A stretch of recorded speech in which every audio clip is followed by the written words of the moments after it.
First of all, I want to welcome not only the panelists, but everyone who's tuning in to Music for Everyone, Songs for Justice, Volume 3 webinar. I'm John Gertie, founder and executive director of Music for Everyone.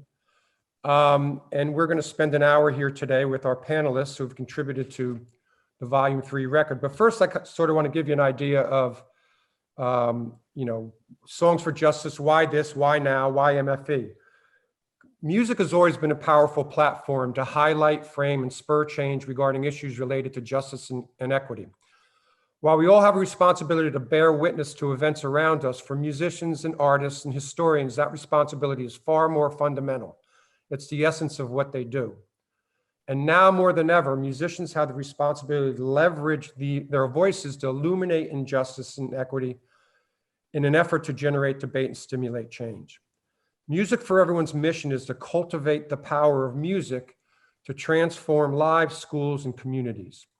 The explosion of civil unrest that boiled over after the killing of George Floyd forced us to consider how we might leverage our resources and music's power and potential to meet that mission in the context of these current events.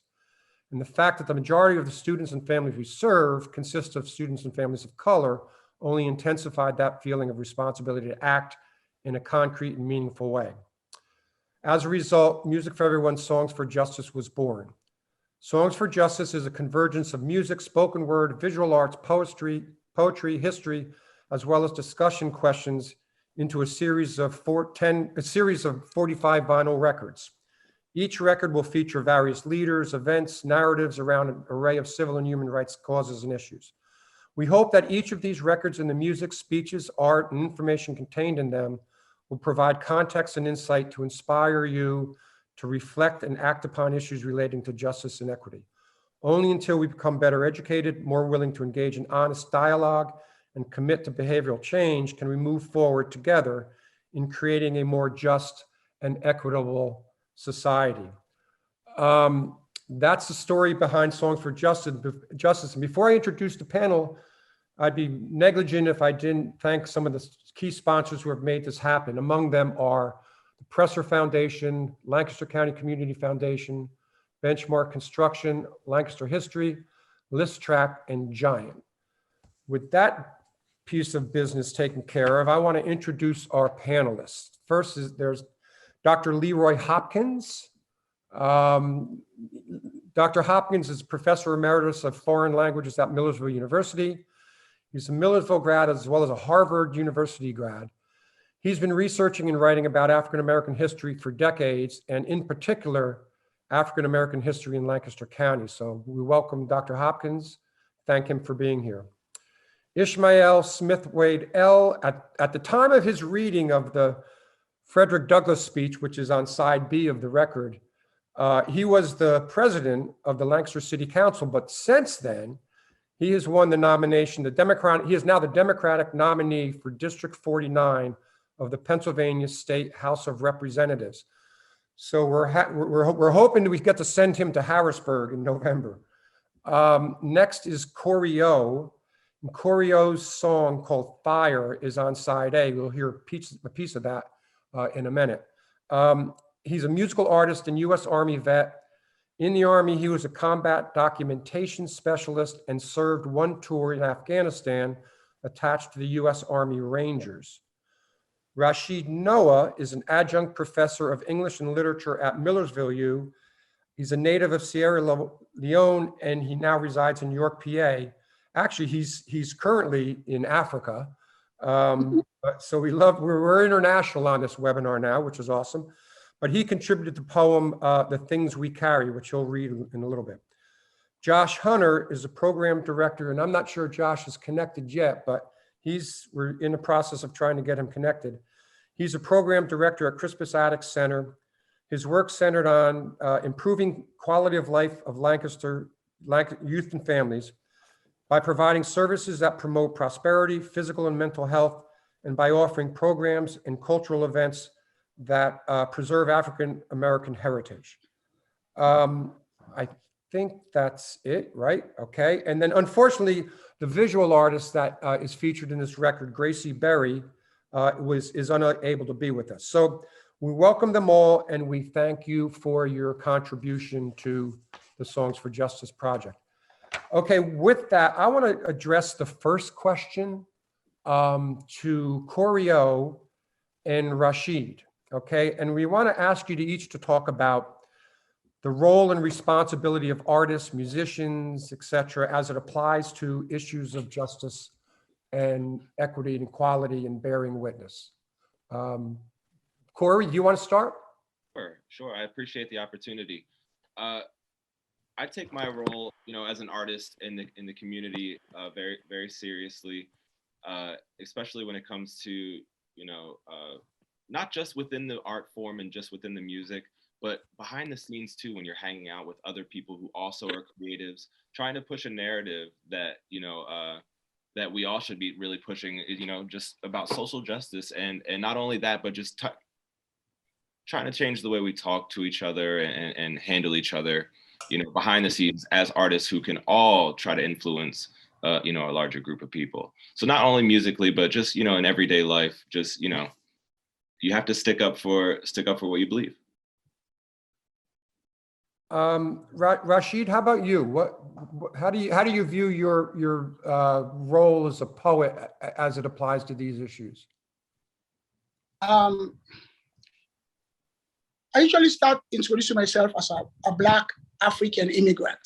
So as an outsider looking into the American society, and as an insider living within the American society, I find it very fascinating that there's two schools of thoughts when it comes to social issues. There's people who believe that there's a majority of people in dominant culture who are willing participants in the violence and degradation of minorities, and just don't care.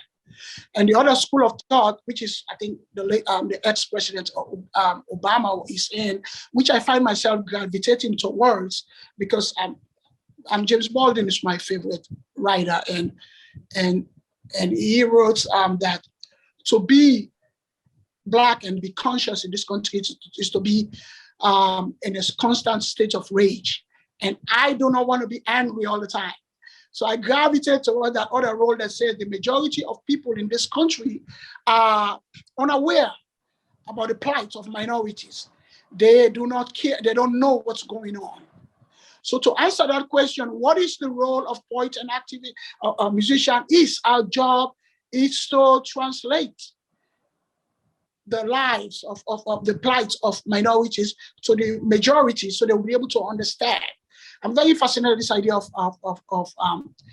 translation and being witnesses, which is very important. We have to document our history, and then we have to transmit it. Transmit it in such a way where the other side can understand that, hey, this is what this group of people are going through. So then we could invoke empathy, and from empathy comes policies. So our job, which I think is my job, I think is very important, is that for me to be able to document our lives and explain it in such a way that the majority, the dominant culture, will be able to understand and do something about it. So even my poem that I contributed is the same. A mundane run at the grocery store, I compare to soldiers fighting in Vietnam. So that can evoke empathy. Those pathos say, okay, this passion, like, oh, that's what your life is about, then maybe somebody can listen. So I think the role of poets and musicians is to do just that.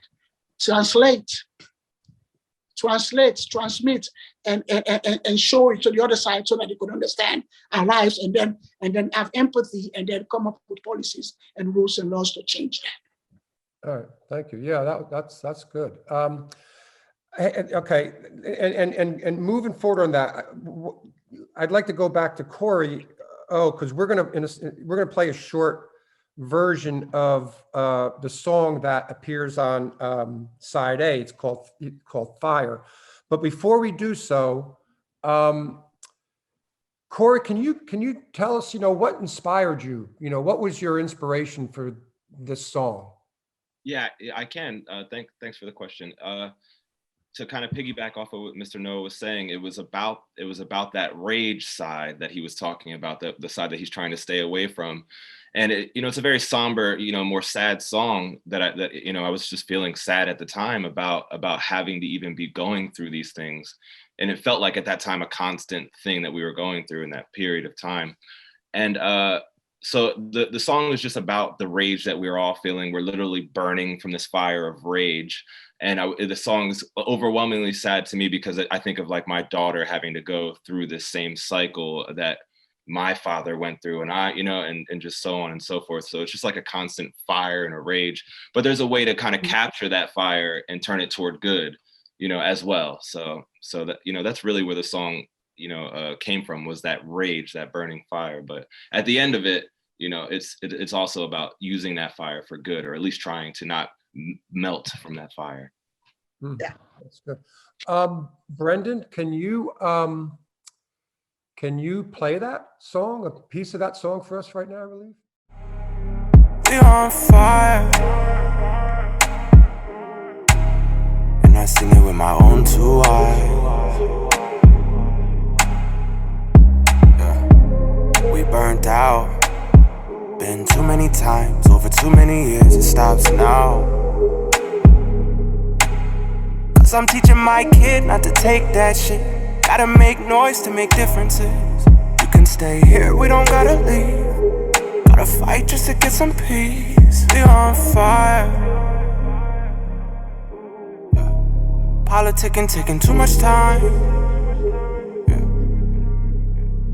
Let's riot. And Brendan, is there any way we can put Gracie's art on the screen at some point? And while you're doing that, I'd like to ask Rashid to tell us his inspiration for his piece and his piece of poetry, and then we'll have him read it. Yeah. sure. Okay, can you hear me? Yes.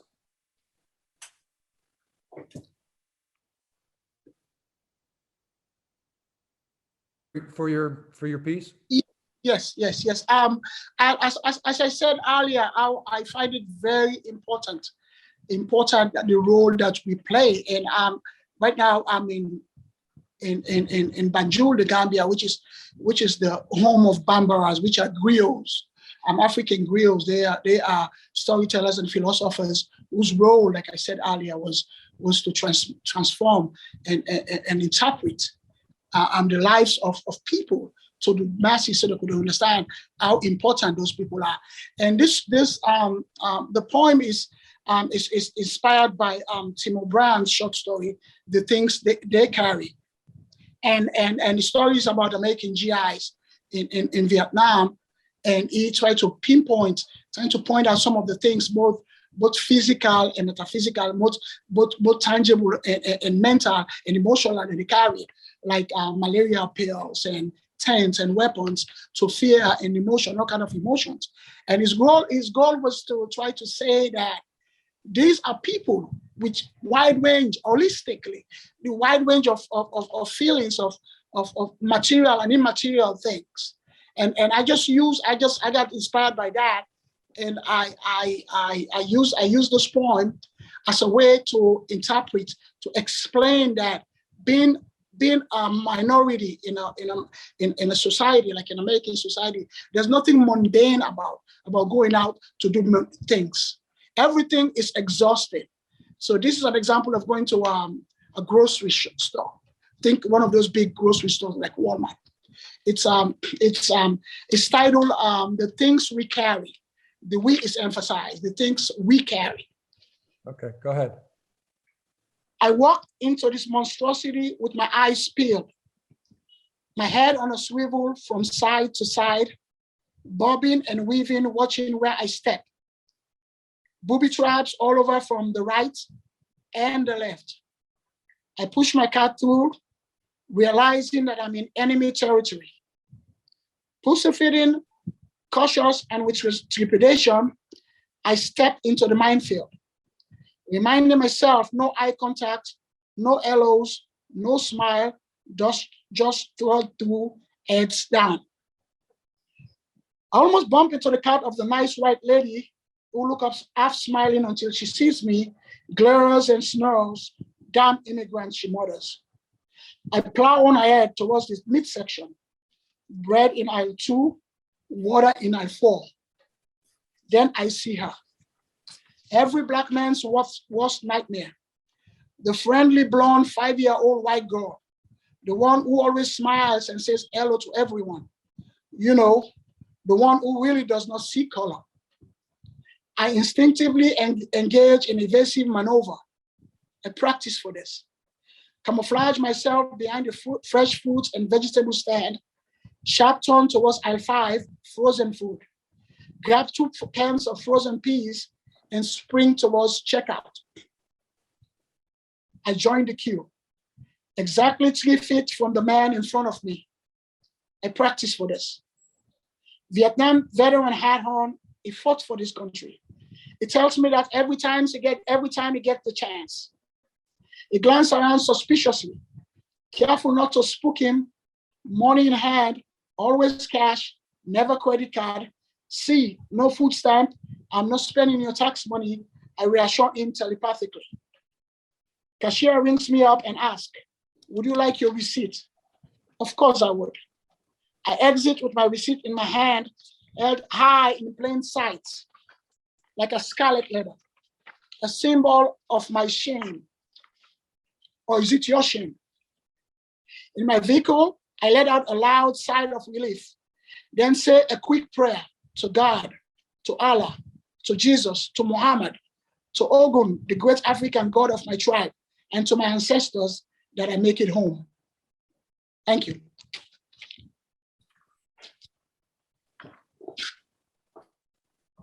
That is powerful. Thank you very much. That's the thing, as much as, white folks can think or try to understand the reality, there's just no way. It must absolutely be exhausting on a day in and day out basis. Thank you. Yeah, okay. All right. Well, It's thank you.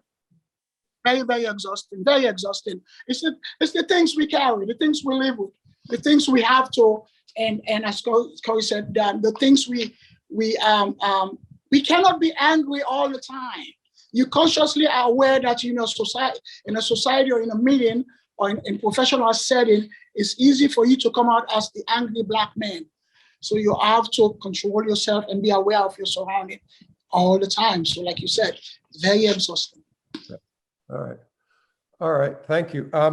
Corey, have anything else to add before we move on to the next section? No, I thank you all so much, and I'm excited to hear some knowledge dropped on me here. Okay.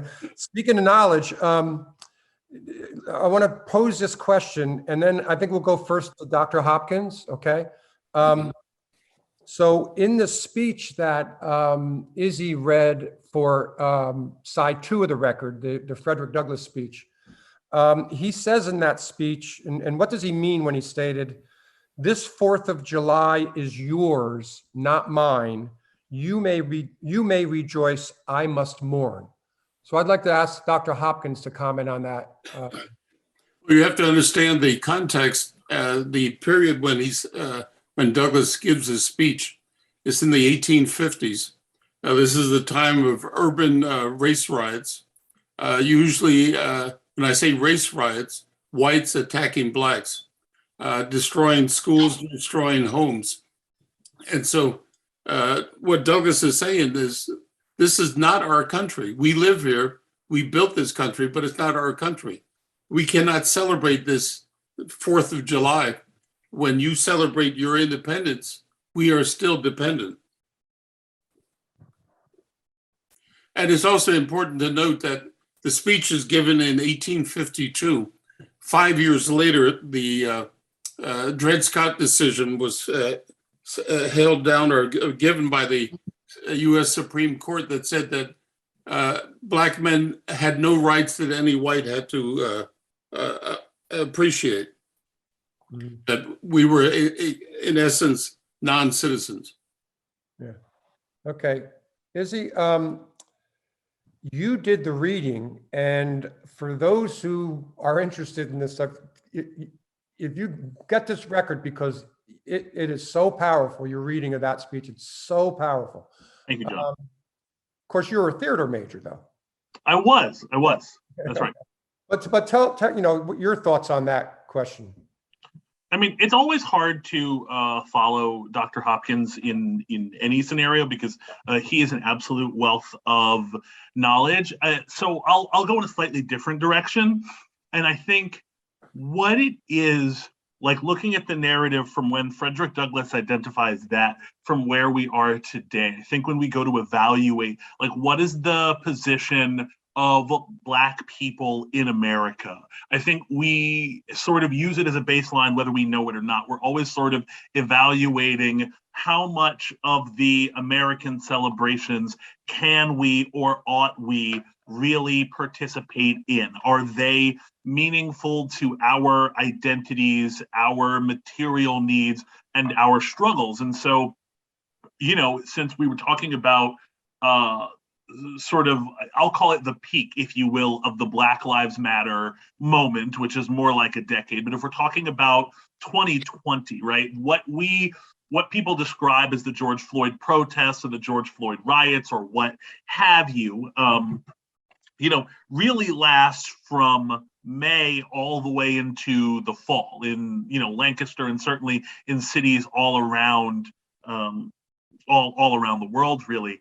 And so again, we're, that July 4th, that Juneteenth, we're asking ourselves, like, what actually is the value of a Black person in the eyes of American society, right? Like, as represented by our governments, by our law enforcement, what is the value of the Black man's life? And I think it's telling that 170, is that right, Dr. Hopkins, 170 years later? Yes, that we're still asking, go ahead. No, go ahead. I'm saying you're right. Oh yeah, that we're still asking this question about what indeed is the value of all of this America, the construct, the experiment to Black people.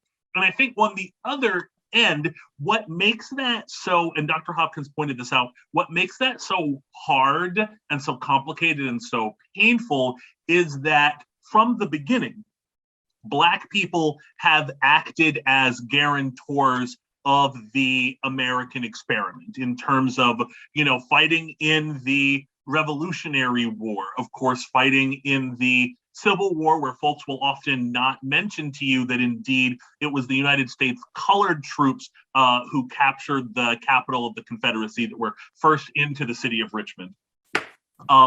Or even when we talk about, when we look at some of the more nightmarish figures, frankly, in our recent political history, and we look at whose votes turned out extraordinarily to sort of keep the American experiment together over and over and over again, we see Black people sort of acting as a backstop against America's greatest excesses. And often I think we feel, for our troubles, what we're rewarded with is some version of oppression, repression, massacre, slaughter. And so we're not just asking the question now, like, what does July 4th, like, what could that possibly mean to us as African Americans? But what do we mean to the nation that celebrates July 4th? And ought we to be celebrating the independence, the event of independence of a nation at the time of which we were not yet independent?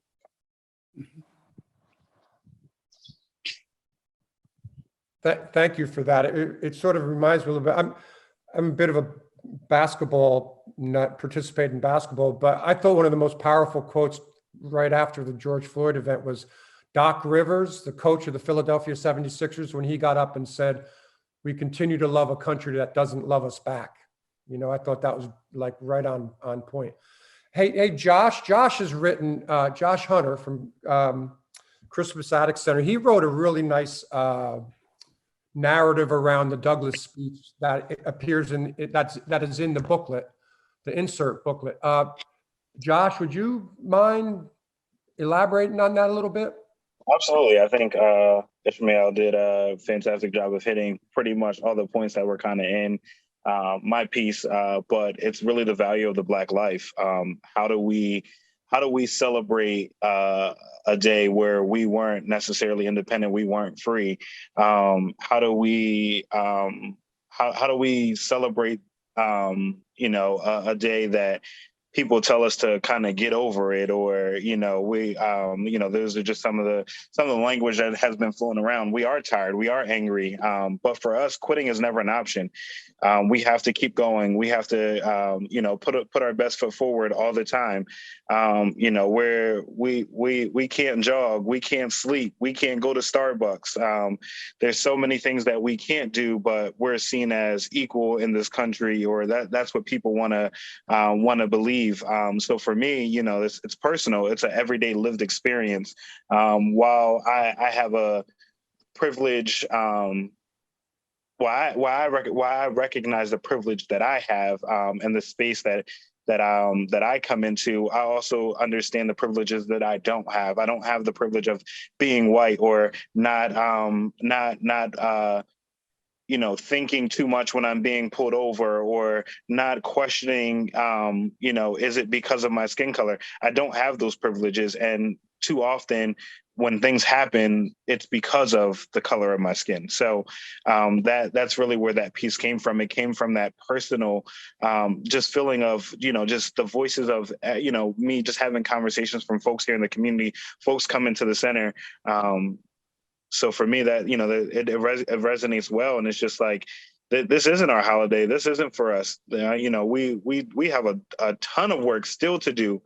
And it's not just something that we're going to get over. We can get through it, but it's not something that we get over, because, our struggles are truly what makes us. But it's a shame that we struggle. We struggle then, we struggle now, we're going to continue struggling, but these are just some struggles that shouldn't have to be, especially now. Mm-hmm. All right, thank you. I want to open it up to everyone. So, and you all hit on it to some degrees. So clearly, Douglass's speech is just as relevant today as it was back in 1852. Do you want to comment on that some more? Anyone? Yeah, I'll follow up on just because I didn't get a chance to after Mr. Noah recited his poem. That was really a profound piece, especially because it was just like I was in a war, in the war in Afghanistan in 2012, so I've had both sides of that experiment, or both sides of that poem happen. So it's like, when you say I trained for this, it really hit home, because it's like, wow, like you really do train for moments in society. And it comes back even, back from as far back as Emmett Till and things like that. You just know through repetition, almost like evolution, that things you do in society and things that would get you in trouble, even though it shouldn't get you in trouble. It's that walking on eggshells mentality, but it's a learned mentality.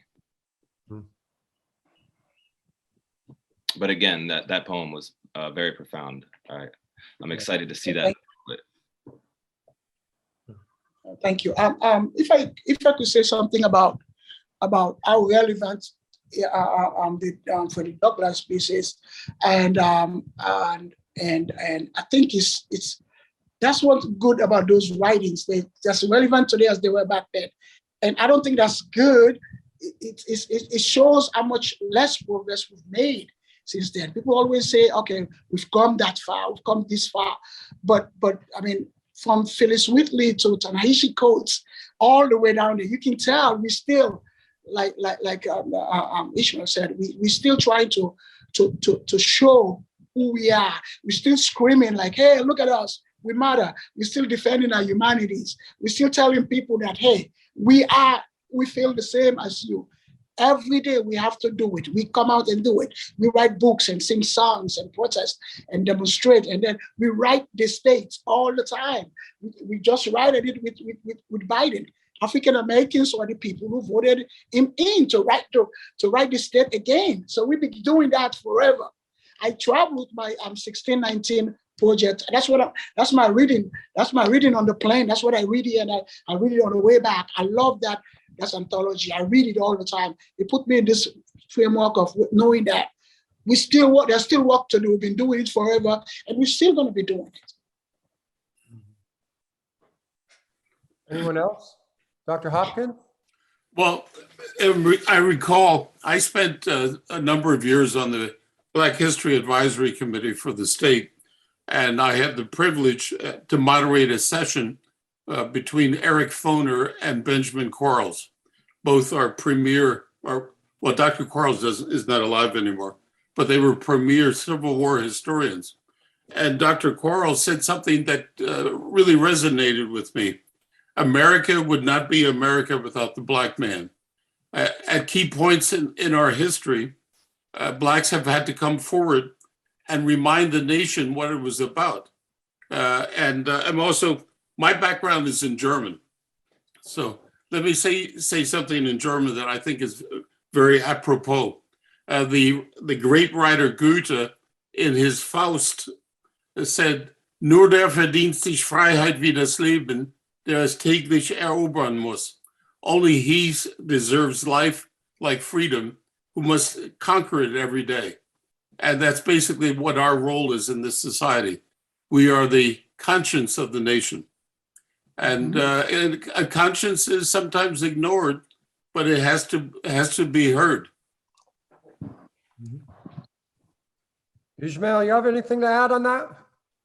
I'll put you in a position of having to follow Dr. Hopkins again. Again, right.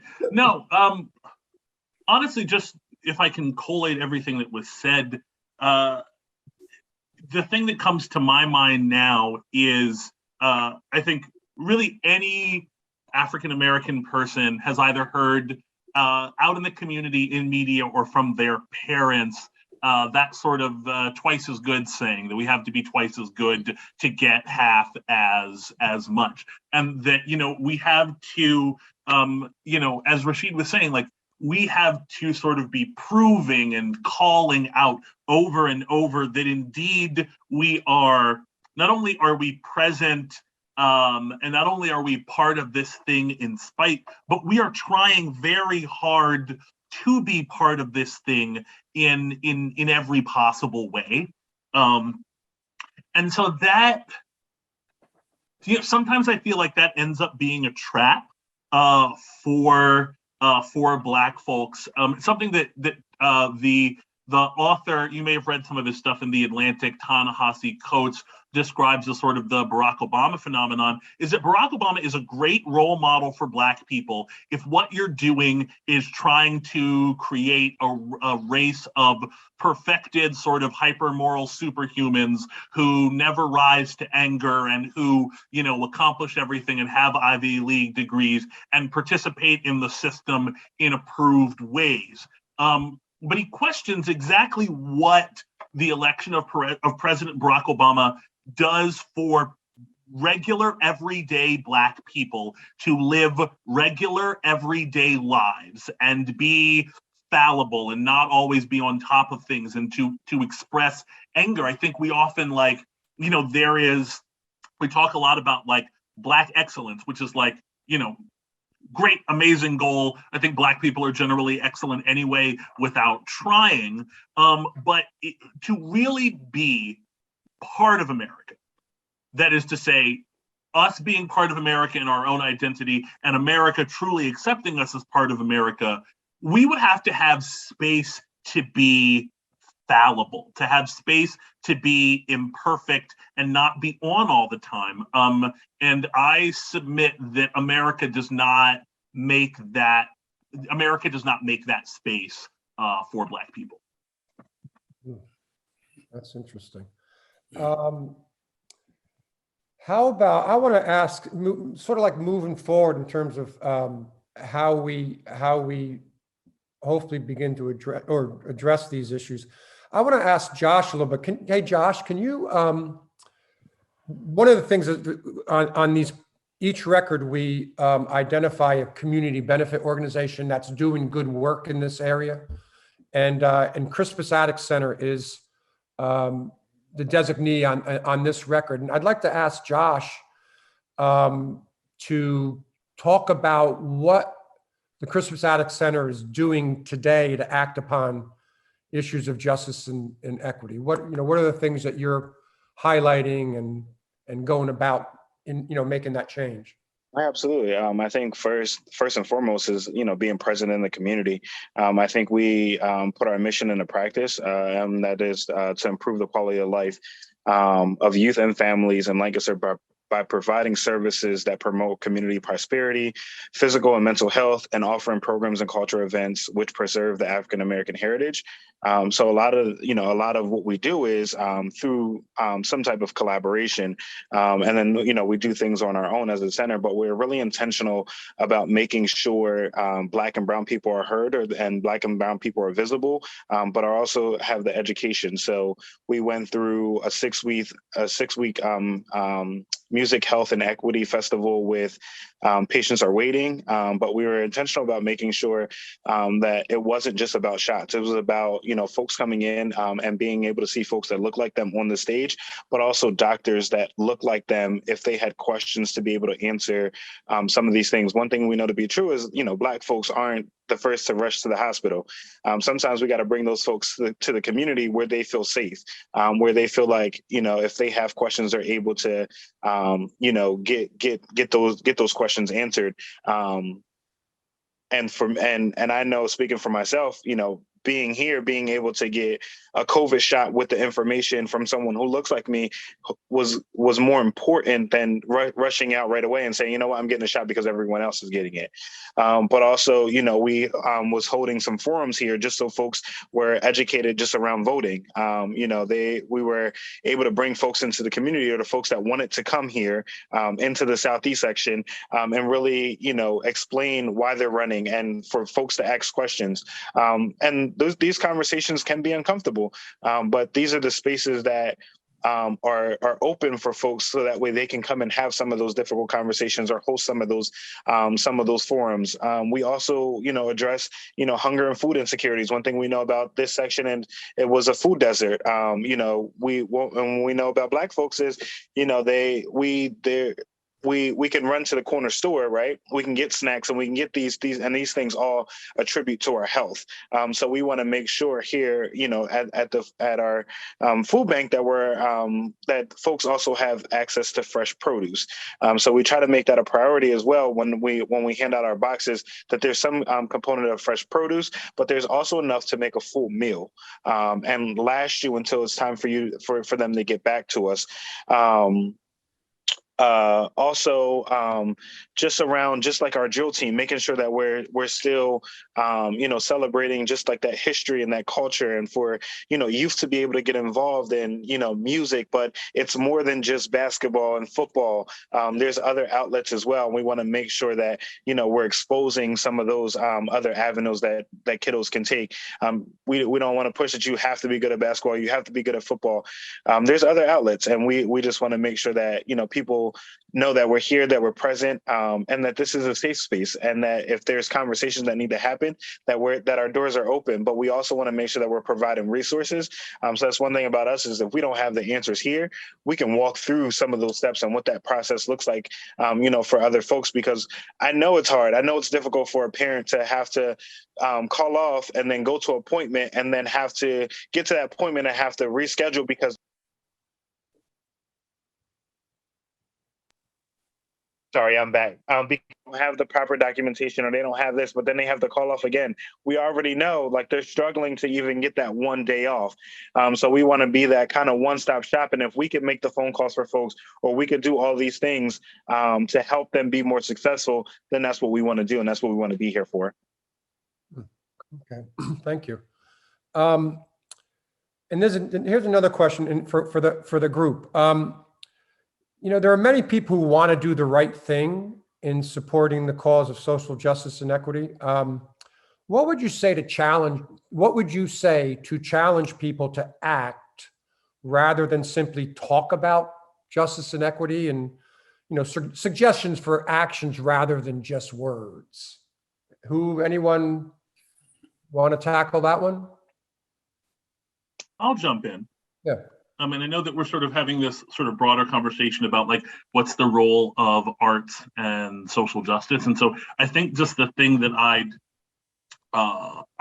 offer to them, especially if they are coming from an arts background or are invested in the arts, just the examples of folks like Audrey Hepburn and Hedy Lamarr and Josephine Baker, three artists who were, in one way or another, involved in the resistance or in spy networks in World War II.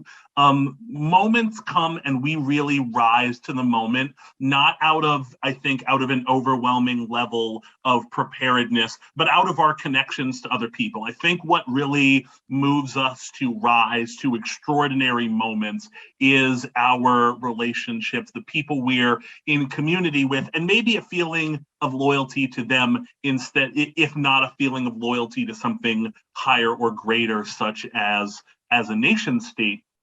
And so if you want to try to get prepared to rise to the moment, if that's what social justice is about to you, and it needn't be, but if that's what it is about to you, the best way to prepare for that is to be in relationship with people, especially people who don't have the same set of experiences as you do, and may challenge you in ways of thinking and developing a loyalty to those people. And so you're not in this place of like, I'm not a big fan of the notion of like charity. You're not in a place of like, when social justice moments come, when somebody's civil rights are threatened, you're not in a place of like, oh, I'm going to help this person because I'm so, magnanimous and noble, but that like, it is my obligation, it is indeed my passion to show loyalty to people I'm in community with, because that's how they get by and that's how I get by too. Our communities are intertwined, and I think that building those relationships is ultimately what's going to, like I said, prepare us for the opportunities and deliver us to Martin Luther King's mountaintop, if you will, which of course he predicted he would never get to see. But that's my opening salvo, if you will.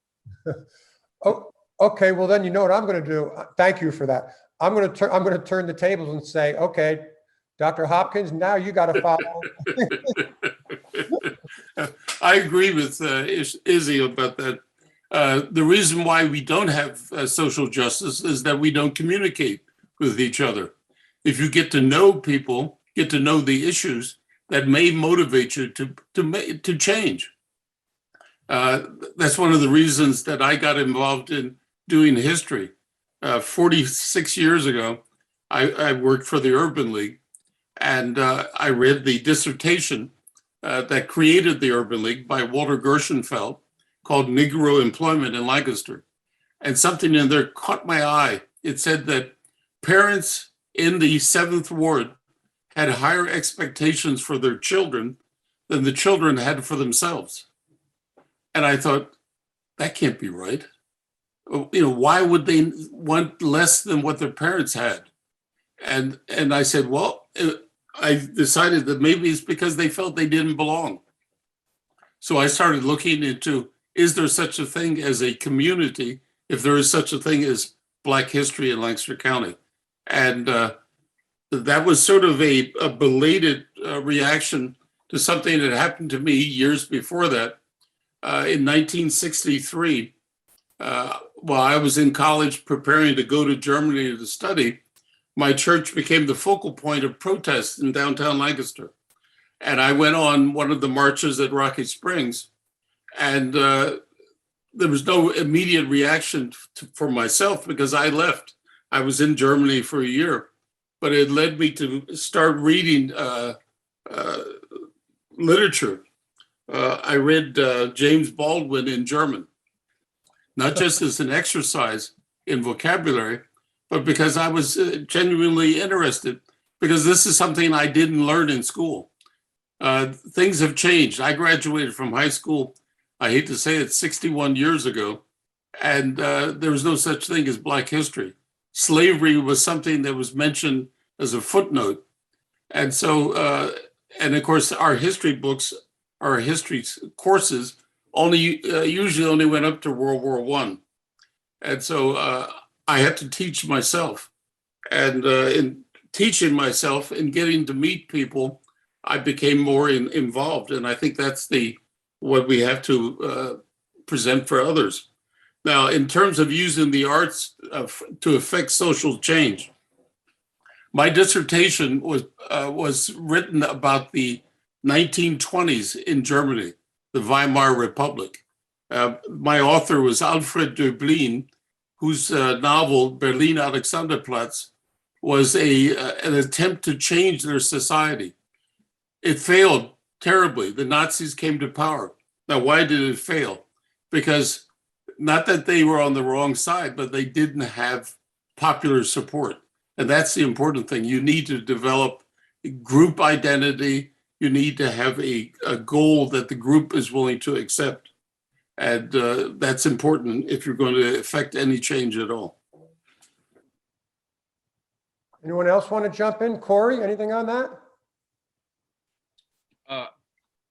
Just to follow up on about enacting change. I thought it was strange that I was walking to the music studio the other day, and I saw a sign that said "Vote here," and it's where I vote at my polling place, and I kind of turned and I was like, wait a minute, is today the day that we're voting for PA primaries?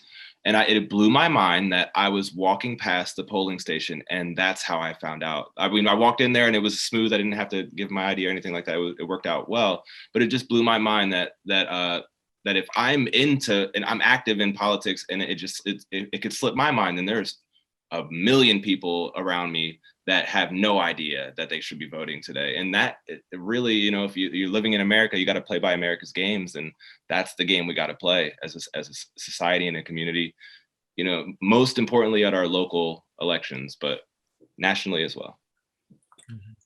Let me jump in there. You touched on something that has irritated me for years. These attempts to keep Americans from voting, moving the drop boxes, making you show ID. I lived in Germany for 10 years. 87% of all registered German voters vote. They do that on a Sunday. They mail in a postcard with their vote. They've only been a democracy in my lifetime. Somehow we're more anti-democratic than the rest of the world. Anyone else? Rashid, anything to add? Oh, you're muted.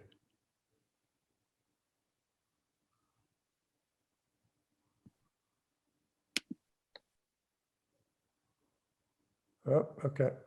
Yeah, just Ishmael and Dr. Hopkins was saying about this symbiotic existence, this idea of that we share, we have a shared destiny. If we can get to the majority of those people that our existence is based on their existence, that whatever we do, we rise and fall together. We can get that empathy together. That's how we can get people to change their ways, to come up with help. Like you said, you were asking John, ways in which people can do something. If you get convinced that whatever you're doing is not only beneficial for me, it's beneficial to you too, then people can be able to. I talk a lot about slave narratives, like when I teach like my literature class about slave narrative and this concept that slave narratives have that slavery was not only bad for Black people, it rots white people's soul. It's bad for white people more. I try to connect that to racism.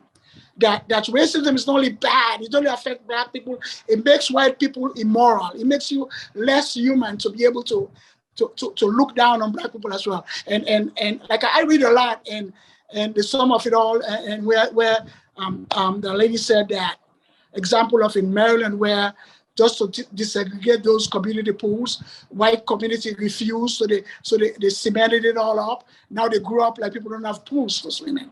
So just because it's bad for you, and it's not only bad for us, it's bad for, it affects us too. We're all living in this society. It's good for us to come together. If we can get people, majority of white people, and let them know that whatever you're doing, it's actually a selfish matter, then we can get some people to help. Mm-hmm. Yeah, it's the notion of Heather McGee's wonderful book, The Sum of Us, is how she talks about it's not a zero-sum game. You know, if someone else gets a right, that doesn't mean I lose a right. You know, it's kind of a warped perspective on it. Joshua, do you have anything to add, and we'll kind of bring it home? Yeah, for me, it's definitely, I guess, it's check your privilege and then use your privilege for good. That would be my challenge.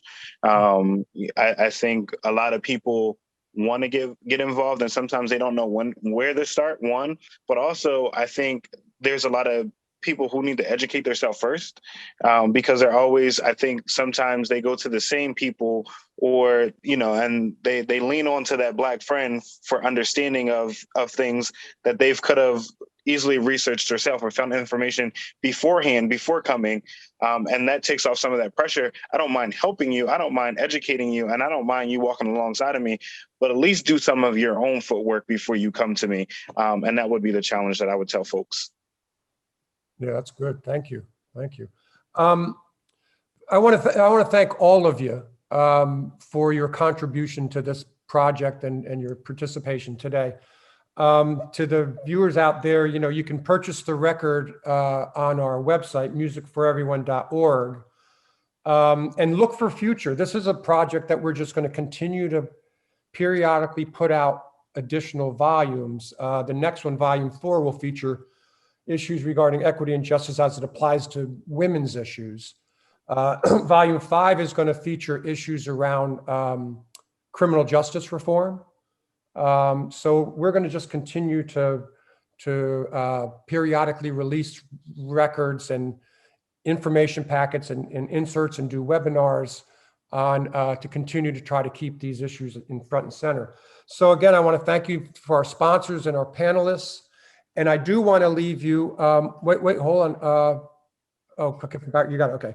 I do want to leave you with a quote, and it's a quote from Rashid's favorite American writer, American novelist, playwright, and activist, James Baldwin, who said, "Not everything that is faced can be changed, but nothing can be changed until it is faced."